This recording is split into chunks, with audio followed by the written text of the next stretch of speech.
మంచి విమర్శకుడు ఒకరు సభలో ఉంటే బావుంటుందని, కావ్యంలోని మంచి చెడ్డల గురించి చర్చ జరిగితే ఇంకా మంచి సాహిత్యం రావడానికి వీలుంటుందని భావిస్తూ ఉండేవాడు. ఒకరోజు దుర్మతి అనే వ్యక్తి సభకు వచ్చి తనకు తానుగా గొప్ప సాహితీ విమర్శకుడిగా పరిచయం చేసుకున్నాడు.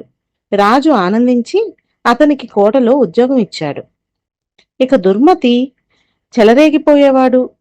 చిన్న పెద్ద లేకుండా ముగ్గురు కవుల సాహిత్యాన్ని ఎడాపెడా విమర్శించడం ప్రారంభించాడు. మంత్రి అది గమనించి, సాహిత్యాన్ని విమర్శించాలంటే కొన్ని నియమాలుంటాయి. వాటిని మీరు పట్టించుకుంటున్నట్లు కనిపించడం లేదు.